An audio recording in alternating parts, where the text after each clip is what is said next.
動でお風呂を沸かします。お風呂の線は来ましたか？自動でお風呂をお風呂の線は Hello and welcome to another episode of No Such Thing as a Fish, a weekly podcast. This week coming to you live from Barnstaple!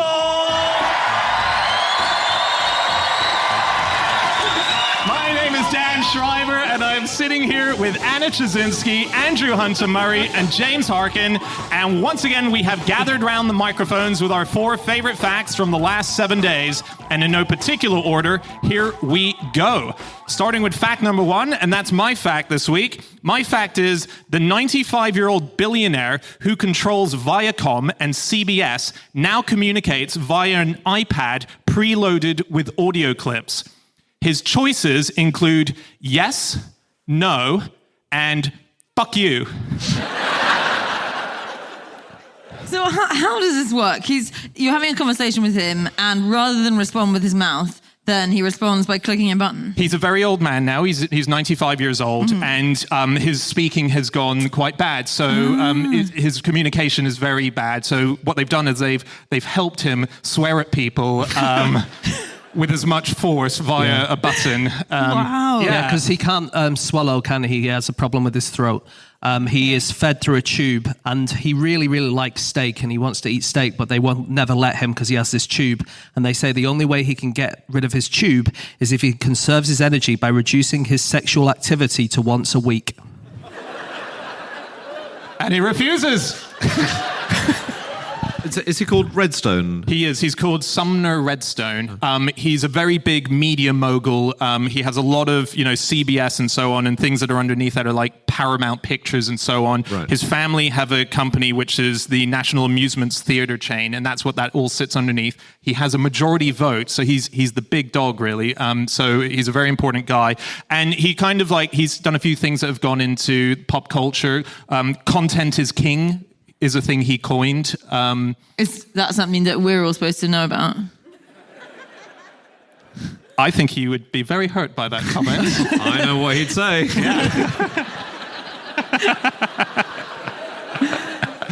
What is that? What is what? Content is king. Have good content. It's a saying. It's been said. It's not much of it's not a very old saying. Sorry, you're saying he invented the non-existent catchphrase, content is king. Is this the kind of shit he's been churning out? He's a billionaire. Yeah, that's all you need to do, apparently. Just one catchphrase and you become a billionaire. No, he's got a giant empire behind him. It's not a real catchphrase. It's not like nice to see you nice, is it? Brucey came out and shouted, content is king. He's not on TV yelling it. Where is he? He's behind the scenes. But why? When is he saying content is king in a way that's become so famous? He's saying it in meetings when Bruce Forsyth's going, what do you think? I've got this great catchphrase, but I've got no show. That's shit. Content is king. That's when he's saying it. But the thing is it's hard to know whether the fuck you that he says, or the F you, let's stop swearing, the F you, is said as a mean thing or a nice thing. There was an interview with one of his advisors, a wealth advisor called Rebecca Rothstein, and she said, I've only been the recipient of an F you once. I think he meant it in an endearing way. It's all to do with how he presses the button, I suppose. You have to take your cue from things like that. Yeah.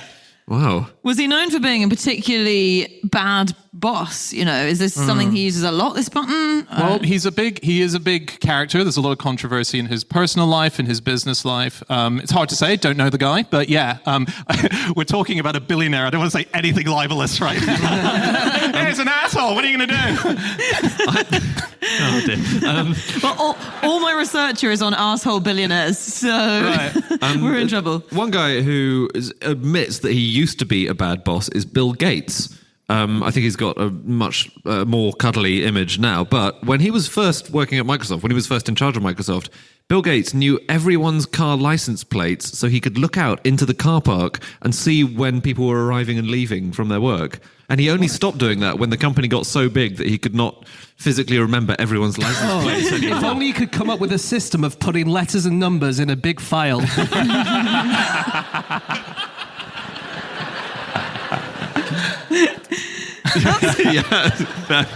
I was actually reading a thing in The Guardian where they asked people to write in and say examples of bad bosses and what they made them do. And one of them may have been a Bill Gates employee, because one of these people wrote in and said, my boss made us all park our cars facing the same direction for neatness in the car park. Yeah. That same boss said that all of your buttons have to be made of pearls because plastic buttons are ugly.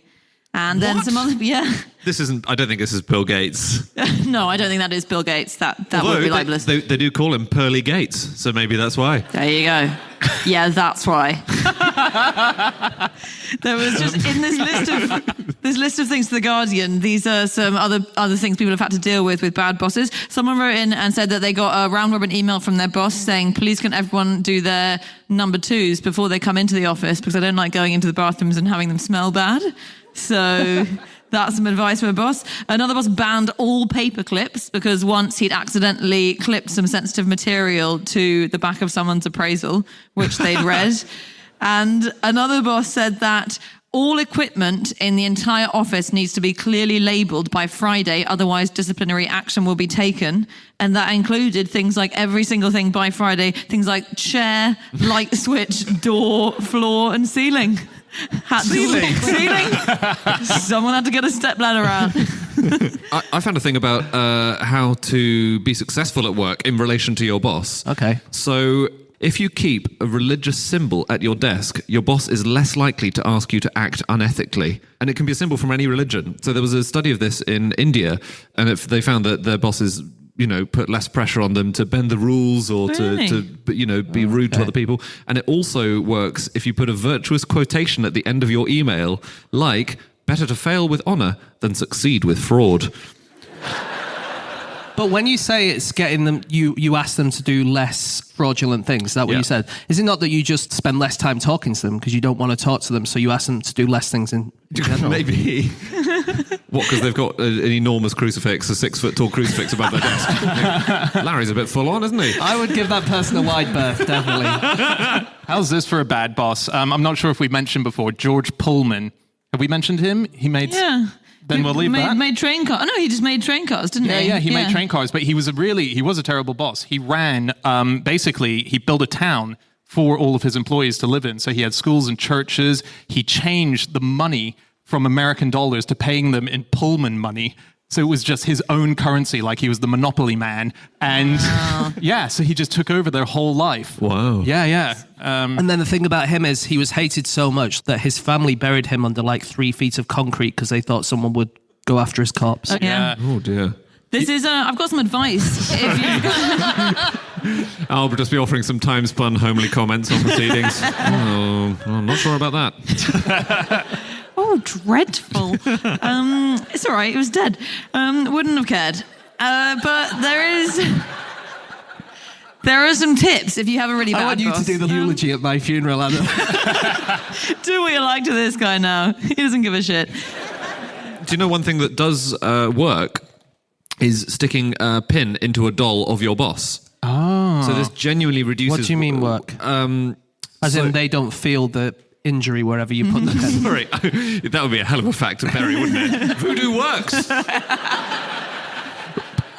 It works to reduce your anger at your boss. So, participants in this experiment, they were asked to remember very specifically and clearly a time that their boss had humiliated or blamed them when it wasn't their fault, and then they were asked to name a voodoo doll on the screen, on the computer in front of them, and some had to name it Nobody, and others people could name it after their boss. And if you got the chance to do the damage to a doll named after your boss, you felt a much lower sense of injustice after it was all over. There's alternatives because people do, I think, regrettably do stuff where they, if they don't like their boss, they send stuff. I was reading in America, there's a human resources director who's taking legal action to find out who wants her to eat a bag of dicks. Now, this is a company in America that send, on request, gummy-shaped little penises. Penis-shaped gummies. Sorry. Not gummy-shaped penises. What? That's something... You need to see a doctor about that. What a frightening company that would be. But yeah, they're called dicks by mail. And what they do is you ask them to send a package to a boss or someone, a relative that you don't like. Right. And she's trying to sue that company now to find out who had sent that to her. Yeah, because she was very upset. The company's website, if you go to it, it's so dicks by mail, and it markets itself as great way to tell your friends, family, loved ones, or enemies to eat a bag of dicks. I actually have a related fact. It's about eccentric millionaires. Do you know what John Wayne Bobbitt is up to these days?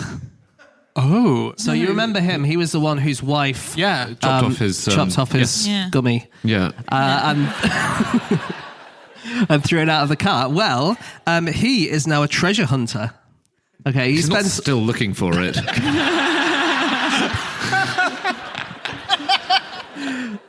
He is looking for a chest of treasure, and this is a chest of treasure that an eccentric art dealer has hidden in the Rocky Mountains somewhere. He's called Forrest Fenn.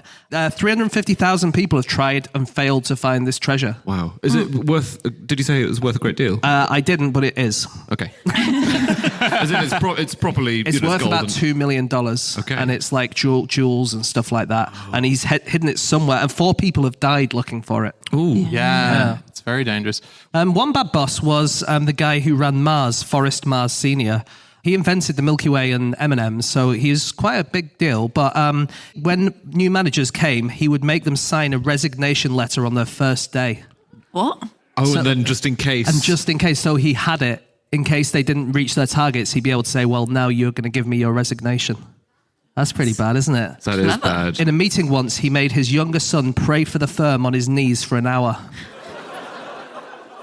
When you said he ran Mars, I thought you meant he ran... I didn't think anyone ran Mars, but no. You mean the planet? Yeah, exactly. Oh, yeah. But you mean the chocolate firm. He says, chocolate is king. It's a catchphrase. Okay, it is time for fact number 2, and that is Chazinski. My fact this week is that before scarecrows were straw dummies, they were living children. Wow. So you're not saying every single scarecrow that you see used to be a living child, are you? And then a powerful witch came across them.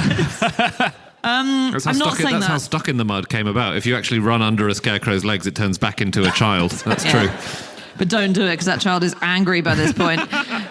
No, that's not the fact. That would be amazing. This is the fact that the way that people scared birds away from their farms in ye olden days was just by employing kids to do it. And the first use of the word scarecrow to refer to something that scares a bird was in 1553, and that referred to children who had the job of doing it. And then in 1592 came the idea of the stuffed dummy. But until the late 19th century, and I think into the early 20th century, then kids were just employed to do this. And it was quite a common job. You know how you got a job doing a milk round or something, or working in a cafe as a kid? The equivalent of that in the Victorian era was standing in a field and scaring away birds. And the reason that they stopped having children there is because the factories started opening and they could pay the children more.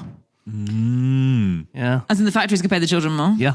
Wow. So the children decided to work in the factories instead. Well, I'm not sure they had much say in the matter, I must say. But they worked in the factories instead. And also, the reason that the scarecrows came in is because of the plague. The plague killed so many people that there weren't enough children to go around, and so they had to make the scarecrows instead. Oh, really? Yeah. It wasn't a terrible gig. I read that in the 1800s, if you were, for instance, a child scarecrow in Winchcombe, you would be paid a penny per day plus a Swede. So, By which you mean the vegetable? No, a Swedish person. We had a surplus then. There's only one celebrity scarecrow that I've found in history, who is, the Thomas Hardy book, Jude the Obscure? Yeah. Jude the Obscure used to be a scarecrow as a child. Oh my God, I'd totally forgotten that. Really? Right. I'd forgotten it too. Wow. It's not a real celebrity. It's not going to trouble Heat magazine anytime soon. I mean, I would say a bigger celebrity scarecrow is the Scarecrow from The Wizard of Oz. Yes. Yes, that's true. Yes. Yeah. So there are 2. Well, actually, just quickly on the Scarecrow from the Wizard of Oz, I was reading about him today, and it turns out that in the original books, he doesn't actually lack a brain. In reality, when she meets him, he's only 2 days old and just really ignorant. Yeah, okay. So he actually has a brain. And then in the movie itself, if you all remember that great moment where the wizard does give him a brain, he suddenly recites Pythagorean theorem, and he states that it applies to an isosceles triangle. That's not correct. No, obviously it's a right angle triangle. What the fuck is he talking about? I mean, he's only had a brain for like 10 seconds. I would have loved to have been in the cinema with you as a kid watching that. Actually, the character of the Scarecrow, so it was played by a guy called Ray Bolger in the original Wizard of Oz, but it was supposed to be played by a guy called Buddy Ebsen. And if you look this man up, Buddy Ebsen he was 6'3", he was incredibly skinny, and he looks exactly like a scarecrow. His whole face is scarecrow-like. And so the people making the film thought, this is our guy, he's an actor, looks like a scarecrow. And then they decided to cast this guy called Ray Bolger as the Tin Man. Little did they know that Ray Bolger had been inspired to act when he'd seen a production of The Wizard of Oz, and he'd seen the Scarecrow leap up through a haystack off a trampoline, and seeing that Scarecrow made him think, one day I must play the Scarecrow in The Wizard of Oz. Wow. And so he was cast as the Tin Man, and he was pissed off. And He must have been. he insisted, and they said, no, we're not going to let you. We've got this guy who looks like a scarecrow. And the guy who looked like the scarecrow, was practicing the lines and was being taught the dances. And eventually Bolger just wore them down and said, I will be the scarecrow. It's my life's mission. And he was a scarecrow. So that's, if you could see inside the Tin Man, he looks like a scarecrow. But do you know they swapped? Yeah, The they Tin Man swapped. They swapped. No. But This is then he what's got amazing. fired. Yeah. No. What happened was they swapped. So they were like, okay, we're still in the movie. This is fine. Then the guy who was the original Scarecrow was now the Tin Man. Yeah. But he got allergic to all of the paint that was put on him. Couldn't do the job. So he got fired. He's not in the Wizard of Oz. He's not there. He lost his job. They should have given him Lion. I don't think that's how it worked. I don't think there was just a... He was also allergic to cats. There are cool old words for scarecrows, which I never knew. In Old English, they were called a Frey boggard, Nice. which is a good... yeah. Really? We still call it that round here. Apologies. Now they know what we're talking about. What the hell is a scarecrow? Well, let's try a couple of others then. Potato bogle. Got you there. Potato bogle, which was... That hasn't got here yet, that one.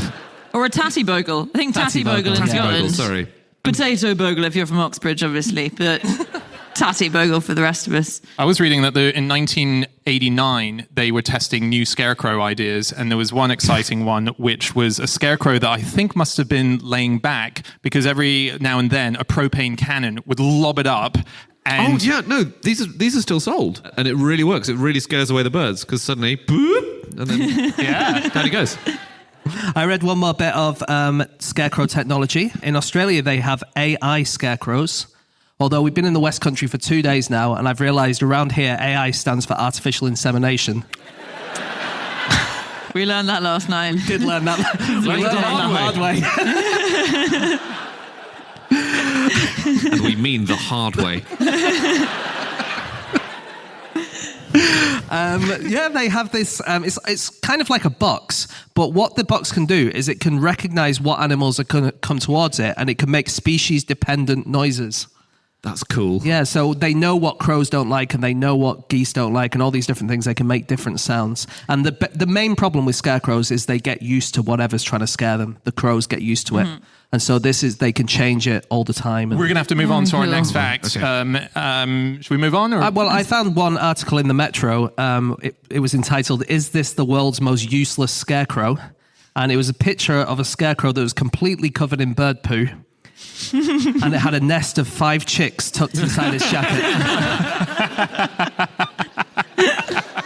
Okay, it is time for fact number 3, and that is Andy. My fact is that the first ever leisure caravan had a man on a tricycle going ahead of it to check that the roads were good enough. So caravans, were traditional mode of transport for a long time before they were used for leisure. And then I found this on a blog by a guy called Eugene Byrne, which is a great blog. I do recommend it. And it was all about the guy who invented recreational caravanning. He was a guy called William Gordon Stables, and he was alive in the second half of the 19th century and until 1910.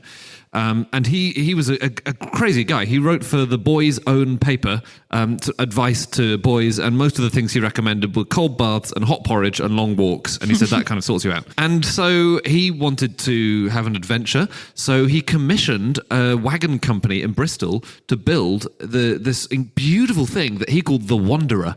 And it's really ornate. It's made of mahogany. It had a paraffin oven. It had a bookcase, velvet-lined furniture, lots of musical instruments. He kept a pistol in it as well. I do not know why. And he went on adventures, but he called it. I think he called it a land yacht. Yes. And it was the Land Yacht Wanderer. And he was an interesting guy. The other thing he did, he had a real passion for dogs and cats, this guy, William Gordon Stables. And he wrote a load of books in his life. And he either wrote books about how boys could survive in the wild, like camping, but like Boy Scout style books. Or he wrote books about how to keep dogs and cats. He wrote a book called The Domestic Cat and The Dog from Puppyhood to Age. Yeah, and then on top of that, he wrote Medical Life in the Navy, Wild Adventures in Wild Places, and his last book was called The Sauciest Boy in the Service. Yeah. Oh, wow. that's a late And I looked stage. into that. It's not what you think. The word saucy just used to mean cheeky, didn't it? Oh, okay. I think he was Scottish as well because he loved dogs and cats and he wrote a lot about them, and he would frequently turn up at dog, cat and agricultural shows, usually in full Highland dress. Yeah. So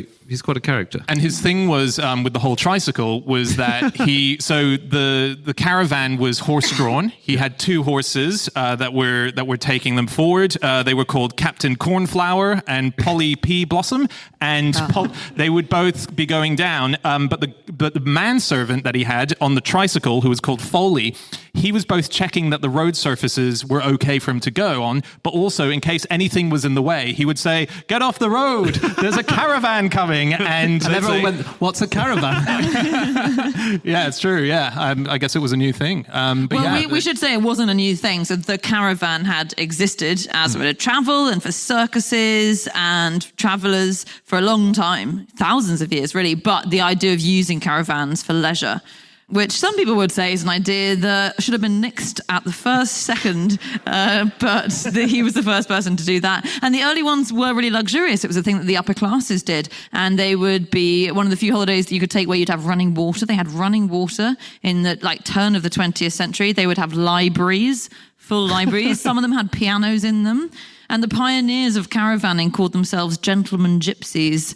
And they were always horse-drawn, in fact, except just coming up to World War I, then the motor car had been invented by this point, but wasn't quite strong enough to pull most caravans. But a few people experimented with motor cars pulling caravans, and they were very much frowned upon as too fast-paced. This isn't what caravanning is about. You can still get some really posh caravans, really expensive ones with lots of great stuff in. The Element Palazzo is the world's most expensive caravan. It costs about £2 million. £2 million? Yeah. Go on. It has a rooftop terrace, underfloor heating, and a pop-up cocktail bar. Pop-up bar. Yeah. But really, very pleasingly, it's known as the Land Yacht.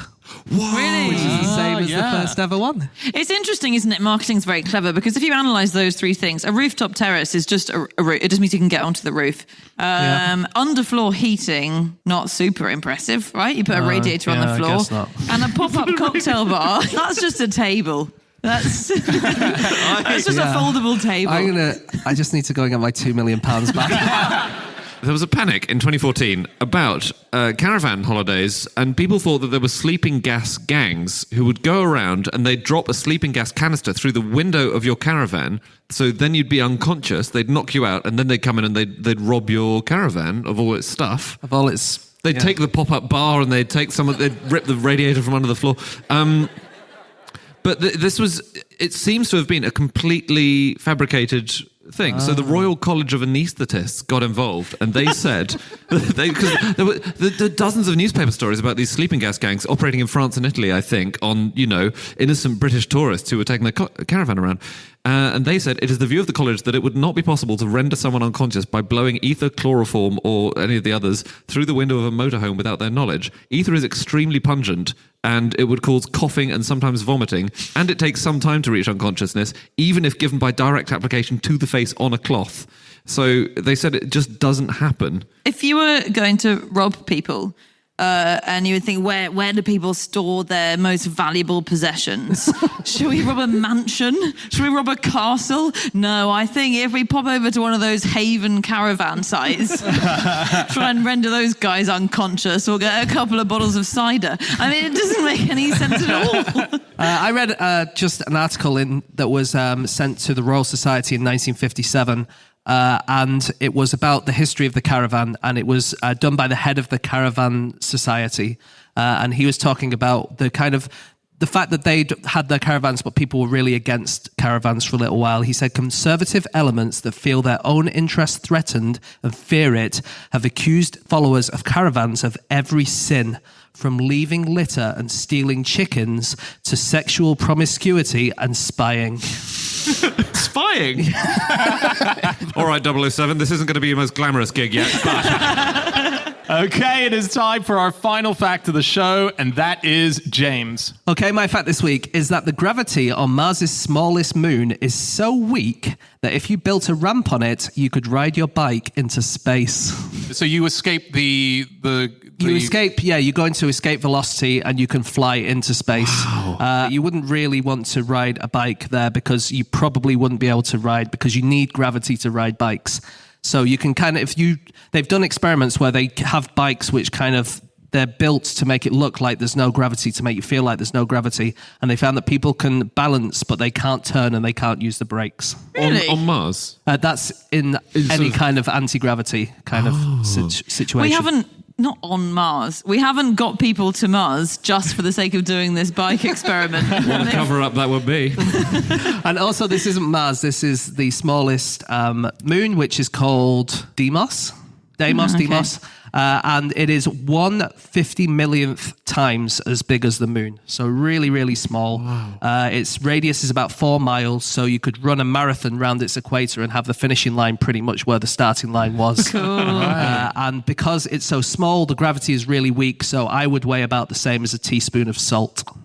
Wow. Yeah. Just on bikes not going into space, actually there was a plan that we were going to send bikes with one of the Apollo missions. Really? Because, the lunar buggy wasn't going to be ready in time. Apollo 15 actually tested out bikes that they could take to the moon. Way. This is electric bikes as opposed to pedaling bikes, Right. although that was suggested as well. You couldn't pedal in a spacesuit, though, presumably. Presumably, yes. Although someone did do a tandem quadra bike that they wanted to send up there as well. And they actually got close to the testing. They actually brought them up into a vomit rocket so that they could experience what it was like to pedal a bike while plummeting back to the Earth and experiencing 1/16th or 1/6 of the Earth's gravity. Yeah. Wow. Wait, I think so they thought that maybe they wouldn't have time to get the vehicles ready, and so they'd have to send bikes instead. Because if you were going into space and they said, I'm sorry, we haven't had time to rig up the stuff we meant to, do you mind bringing your bicycle? I would just say, I don't think I'm going to do this mission. Count me out. That's true. I don't think you guys have thought enough about this. Also, imagine if they got there with Neil Armstrong and he just hits a rock and lobs off into the... Yeah. We've lost Neil. He's... You could run off the surface of this moon as well if you wanted to. So you just have to reach a speed of about 12.5 miles an hour. So if we were all stuck there, that's kind of the maximum that a kind of fit person could sprint. So the fit ones could get off it, and then the really unfit ones would be stuck on the moon. Yeah, but neither is ideal. I mean, we're all going to die of solar radiation and exposure and... Yeah, it's not a dream world for anyone. No. Gravity is different places on Earth, which I didn't know.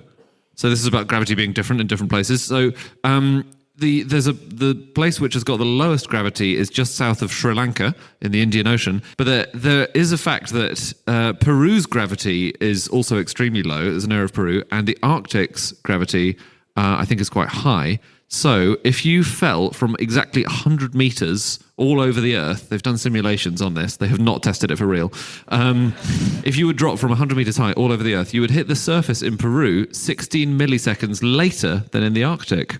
Because the gravity is different. I mean, it's not much difference, is it? A bit more of your life would flash before your eyes. Because there's a moon of Uranus called Miranda, and it has an 11-mile high cliff on it called Verona Rupes. And the peak is so high and the gravity is so low that if you fell off it, you would fall for 12 minutes before hitting the ground. No! Wow. That's a lot of life flashing before your eyes, isn't it? There is an app you can get which is called High Jump, which can tell you how high you would be able to jump on various different planets and moons of our solar system. What a vital app. Yeah. This is made by astronomers Stuart Lowe and Chris North. And so they tell you, for example, if you jumped on the moon, you could jump 3 meters, 10 feet off the ground. You'd be in the air for about 4 seconds. On Mars, it would be 3 feet for 2 seconds. seconds. But the sixth largest moon of Saturn, you could jump, if you did your average jump, you would go up 42.6 meters.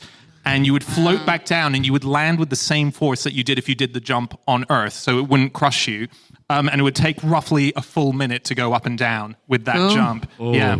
Well, I think, to be honest, this moon, Deimos, is pretty much the exact perfect one if you want to jump as high as you possibly can, because if the gravity was any less there, then you would just float away. But you can just about not. But do you know the story of how Mars's moons were discovered? Nope. Because so they were discovered by a guy called Asaph Hall, which is a very weird name. But this was in 1876, and he really thought that Mars probably had a couple of moons, which it does, or some moons. And so he had this telescope, and he was sort of looking through this telescope, looking closer and closer to Mars. And so the thing about the Martian moons is that they're very close to the planet itself. And he got really close to this telescope, and the glare from Mars was getting too much. And he was like, no, there clearly aren't any moons there. And he went home, away from his observatory, and he went home to his wife, who was a woman called Angeline Stickney. And he said, no moon can possibly exist here. The thing about Angeline, his wife, is that she had been his maths teacher at university, and she was very good at calculations like this. And while he'd been there looking for the moon, she'd done the calculations of how close a moon could be to Mars and said, no, I've worked it out. It's going to be closer than anyone thinks is possible. Go back and look again. And there was a thing then that women didn't really look through telescopes. Like, men were allowed to operate telescopes. Women could do the calculation stuff. So he went back, because she said, I really think it's there. And then he found the two Martian moons. So she used to do his calculations. So she calculated the orbits of the moons around Mars and did lots of stuff for him. And then eventually said to him, do you mind, because I'm doing a lot of this work, if you pay me the salary that I might get if I work for you? And he said no. And so she stopped doing it for him. Wow. Amazing person. Fair enough. But even before that, Kepler said that there were two moons of Mars. He said Earth had got one moon and Jupiter had 4 moons, and so it just makes logical sense that the planet in between must have 2. He was right. Well, he was right, apart from the fact that Jupiter has a lot more than that, and the logic is completely spurious. Mind you, people were predicting it left, right and centre. So Jonathan Swift in Gulliver's Travels in 1726, so 150 years before they were discovered, said, so in Gulliver's Travels, if you've read it, the Laputians, not to be confused with the Lilliputians, the Laputians said they discovered that Mars has 2 satellites. And then he described them, and he said the inner one orbits within 10 hours, so its orbit lasts 10 hours. The outer one's orbit is 21 hours, and actually it's 8 hours and 30. So pretty damn close. This is 150 years before they were discovered. He said, I reckon it's got 2 moons. That's pretty good. Yeah. So we're talking about Mars, and there's a prospect of going to Mars, possibly soon, a bit. So I was looking at some of the problems of it, and the really interesting thing is that it would be a much longer mission than anyone's done in space before. You need to do about 3 years in space to get to Mars. So already being in space causes problems. So your skeleton is it's adapted to gravity. And so without it, calcium gets into the bloodstream, which gives you kidney stones, and it also causes constipation and psychotic depression. So medical students remember this as bones, stones, abdominal groans, and psychic moans. But there's a thing where there's another problem, which is being in microgravity, it moves where your brain is in your head. So microgravity makes astronauts' brains squish upwards and squash at the top of their skulls. Whoa. And what that does is that puts pressure on 2 particular lobes, the frontal and parietal lobes, which control movement and higher executive function, which is essential for planning things and remembering details. So you would end up not being able to do anything or plan anything. And also those regions of the brain are associated with pro-social behavior. So they think that you'd end up making a lot of hurtful and inappropriate comments to other astronauts. But they all would be. Yeah. Yeah. Here's a weird thing. I don't have the science behind this, but I read it. They've worked out recently through tests that they've done with astronauts who've been up at the ISS recently.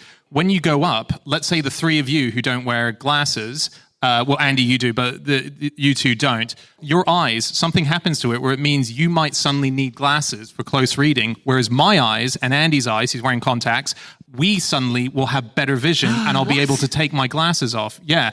Wow. Very weird. It's a thing that happens awesome. with the eyeball and the way something at the back distorts. I said that would be another problem. Space truly is the home of real nerds. Okay, that is it. That is all of our facts. Thank you so much for listening. If you'd like to get in contact with any of us about the things that we have said over the course of this podcast, we can be found on our Twitter accounts. I'm on @Schreiberland, Andy, At Andrew Hunter M. James, At James Harkin. and Chazinski. You can email podcast@qi.com. Yep, or you can go to our group account, which is @NoSuchThing, or you can go to our website, nosuchthingasafish.com. We have everything up there from our tickets for upcoming tour dates. We have merchandise and all of our previous episodes. We'll be back again next week with another episode. We'll see you then. Goodbye!